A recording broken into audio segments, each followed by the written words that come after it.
8:09 de la mañana, estamos en vivo, esto es Buenos Días por VPI TV y estamos aquí en la recta final para las elecciones presidenciales en Estados Unidos. Veamos lo que nos tiene en este sentido preparado para el día de hoy en la agenda informativa nuestra compañera Sofía Pisani, aliada de La Voz de América. Adelante Sofía, escuchamos tu reporte. Los esfuerzos de los adversarios de Estados Unidos para dividir a los estadounidenses y sembrar una creciente desconfianza en las próximas elecciones presidenciales del 5 de noviembre ya han comenzado a intensificarse, según altos funcionarios de inteligencia estadounidense que advierten que algunos países parecen estar inclinándose por medidas adicionales para provocar violencia relacionadas con las elecciones.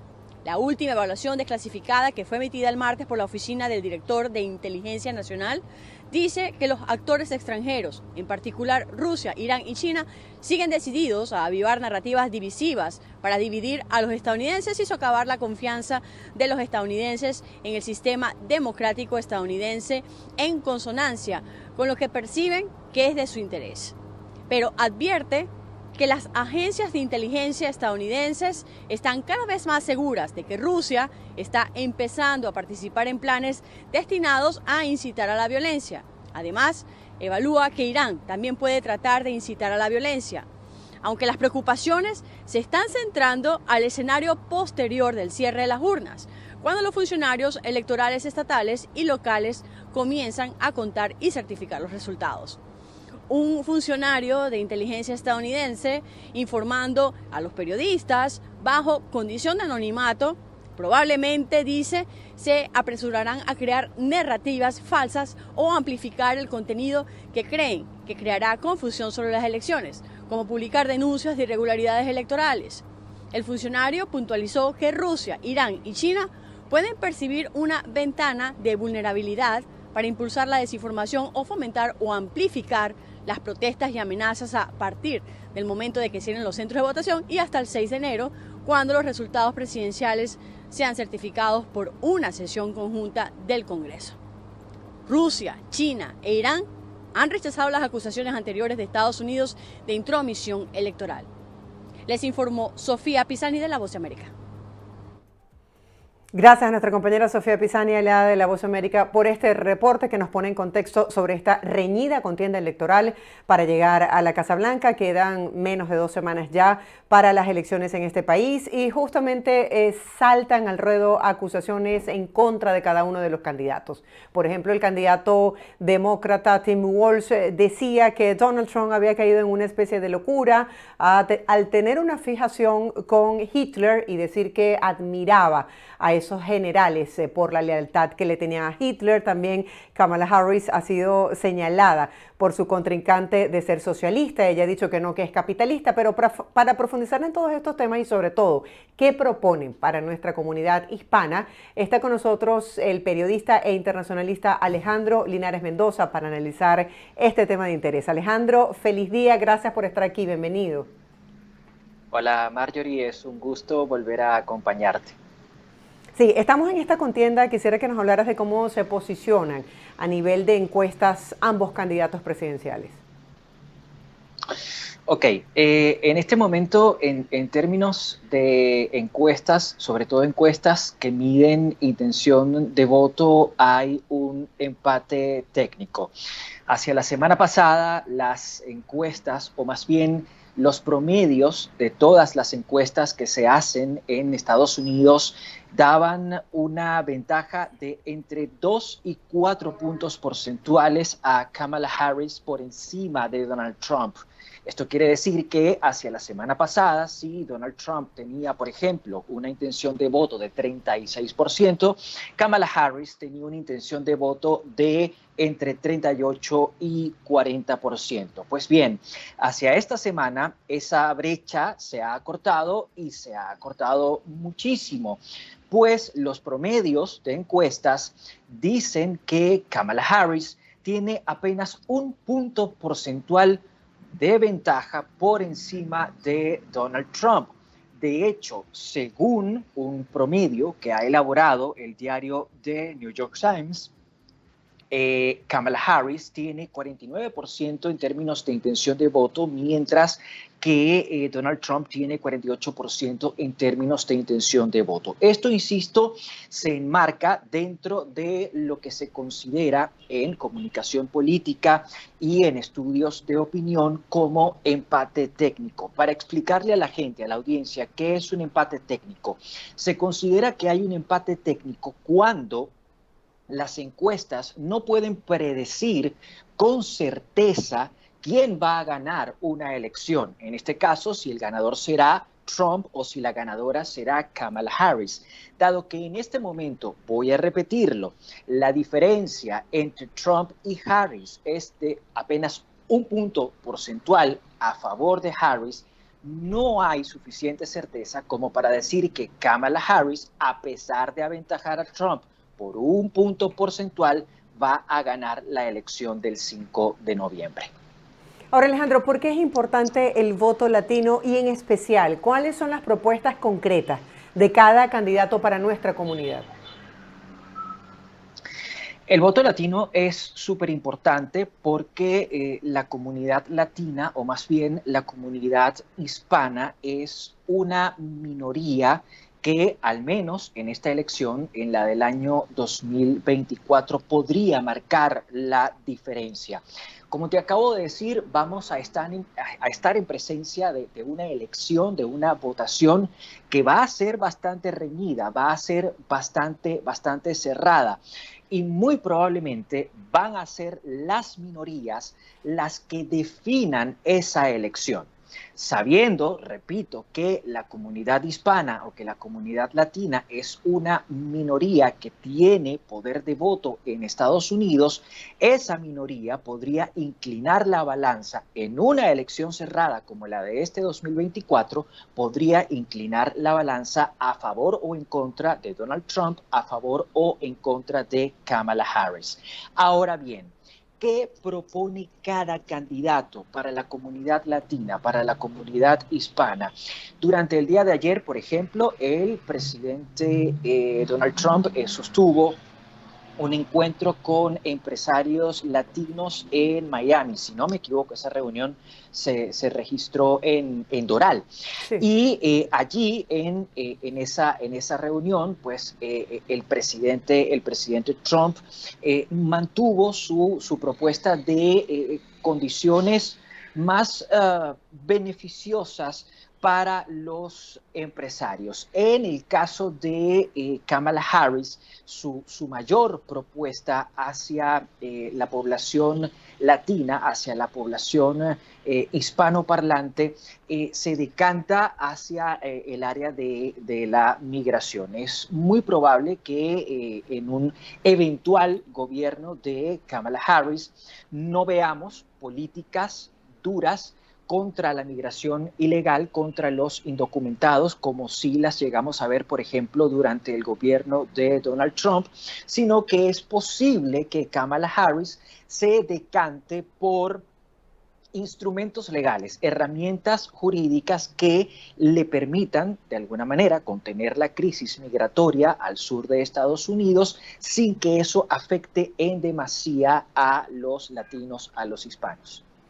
Ahora, por ejemplo, Kamala Harris hacía dentro de su propuesta cambios para lograr que los hispanos, sobre todo los hombres, pudiesen conquistar el llamado sueño americano a través de mejoras en cuanto a ofertas laborales y también financiamientos para dar ese paso inicial de la adquisición de una vivienda que, bueno, aquí quienes residen en este país saben lo costosa que están las rentas en este momento, versus Trump, que parece de alguna manera haber cambiado su discurso para tratar de conquistar a ese público latino. En cuanto a esos mensajes que han sido difundidos en esta campaña, ¿qué información tiene sobre cuál ha calado de alguna manera en la atención del público hispano? A ver, básicamente dentro del público hispano, al público hispano o al votante, más que al público, al votante hispano actual le interesan varios temas. Al votante hispano siempre le va a interesar el tema migratorio, lo que tenga que decir cada candidato en cuanto a sus políticas para trabajar con la migración, en cuanto a sus políticas para la regularización de los migrantes, en cuanto a sus políticas para la residencia permanente o para la ciudadanía. Ese siempre va a ser un tema de interés para los votantes latinos, para los votantes hispanos. Por eso decía anteriormente que lo que ha dicho Kamala Harris en términos migratorios puede llegar a ser o resultar muy importante para los votantes latinos. Sin embargo, para el votante latino actual, sobre todo para el votante latino joven, es muy importante, y tú lo mencionabas hace un instante, hace un minuto atrás, el tema de la generación de empleo. Los jóvenes no solo quieren poder trabajar, sino quieren poder tener con su trabajo su propia casa, su propio auto, quieren tener posibilidad de futuro, quieren prosperar, conseguir lo que se conoce o lo que todos conocemos como el denominado sueño americano. Ese es un tema, la empleabilidad, que va de la mano con todo lo que tiene que ver con la economía, un tema que está también muy en el foco de los votantes latinos, pero insisto, sobre todo de los latinos más jóvenes. Claro, y con respecto al financiamiento, veíamos que Elon Musk dice que ha invertido más de 110 millones de dólares en esfuerzos para apoyar la candidatura de Donald Trump. ¿Cómo se ha manejado, digamos, esos apoyos en materia financiera por parte de los donantes? A ver, en Estados Unidos, para poder hacer política y para poder hacer campaña, siempre es necesario tener sponsors, tener patrocinantes.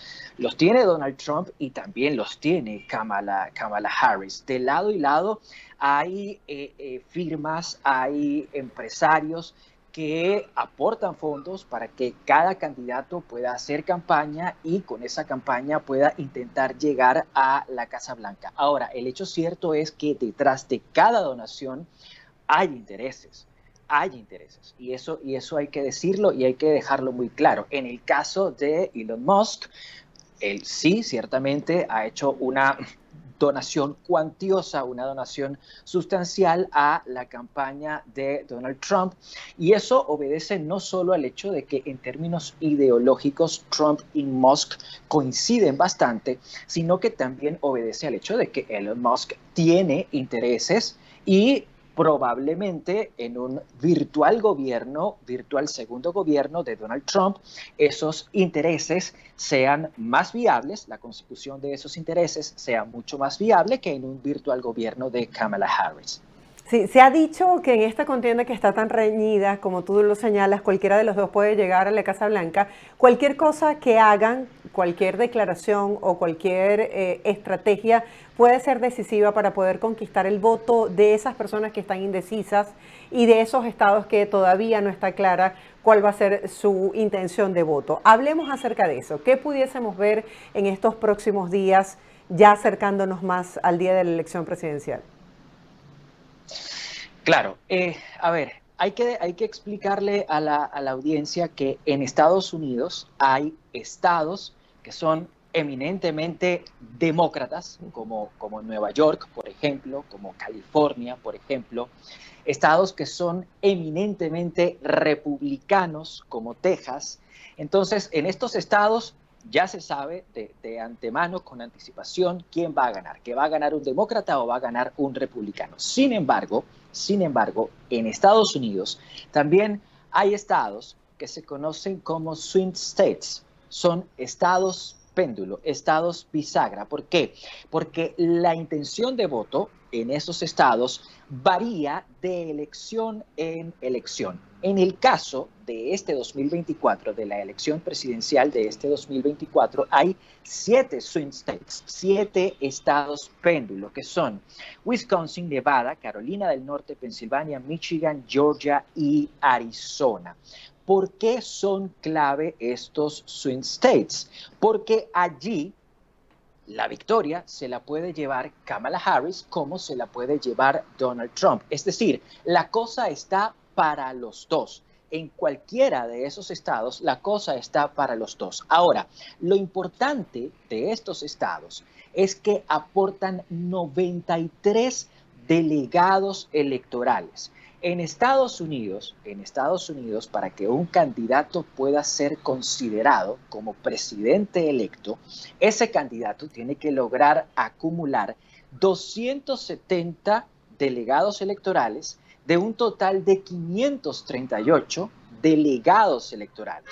Pues bien, en conjunto, estos 7 estados bisagra, que voy a repetirlos, Wisconsin, Nevada, Carolina del Norte, Pensilvania, Michigan, Georgia y Arizona, estos 7 estados aportan 93 delegados electorales. Eso es casi el 20% del 100% de delegados electorales. Por eso es tan importante para cada uno de los partidos y para cada uno de los candidatos hacer campaña e intentar imponerse, intentar conseguir la victoria en estos estados bisagra.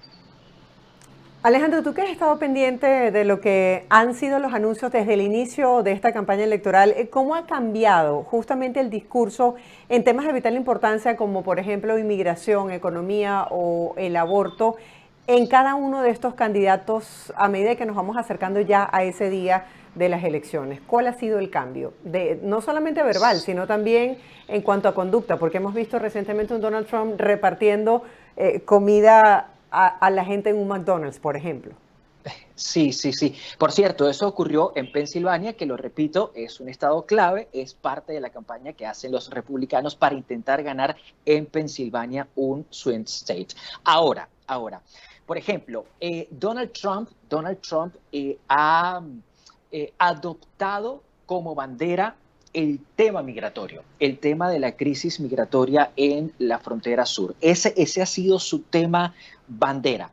¿Cómo lo ha desarrollado? Bueno, en principio, atacando a los migrantes, repitiendo ideas o afirmaciones que no son absolutamente ciertas, como que, por ejemplo, gobiernos latinoamericanos han vaciado sus cárceles y han vaciado sus manicomios para enviar a esas personas a Estados Unidos. Esa es una afirmación absolutamente falsa.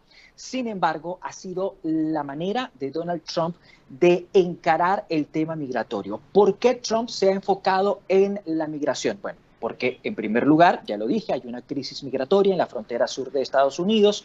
En segundo lugar, porque en 4 años de la administración Biden han llegado a Estados Unidos entre 4 y 5 millones de migrantes indocumentados, probablemente más, pero también porque justo el tema de la migración fue una tarea que le quedó pendiente, una tarea que le quedó grande a la vicepresidente Kamala Harris. Justo después de juramentarse en el cargo como vicepresidente, Joe Biden, presidente de Estados Unidos, le encargó a Kamala Harris encargarse de la crisis migratoria en la frontera sur y contener esa crisis. Pues bien, lo repito, esta tarea le quedó grande a Kamala Harris y los republicanos, Donald Trump en particular, han intentado sacarle provecho, sacarle punta a esa tarea pendiente de Kamala Harris en materia migratoria. Ahora bien, en el caso de Kamala Harris se ha enfocado sobre todo en el tema del aborto.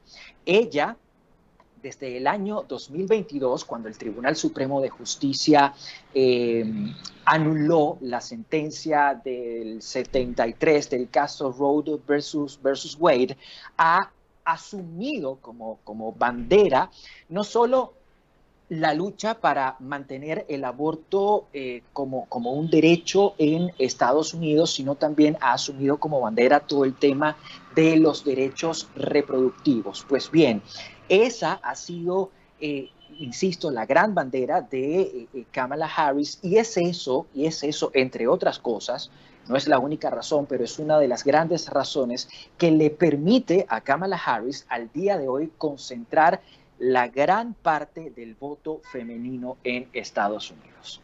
Bueno, ya veremos qué pasa a medida que nos vamos acercando al día de las elecciones aquí en los Estados Unidos. Alejandro, gracias por compartir tu análisis con nuestra audiencia el día de hoy. Seguiremos en contacto. Feliz día. Gracias a ustedes, Marjorie, siempre será un placer. Era nuestro compañero Alejandro Linares Mendoza en su posición de periodista e internacionalista analizando este tema de interés aquí en los Estados Unidos. Hacemos una breve pausa comercial, no se aparten, al regreso mucho más de Buenos Días por BPI TV. Hoy es miércoles de inmigración, así que vayan formulando desde ya sus preguntas.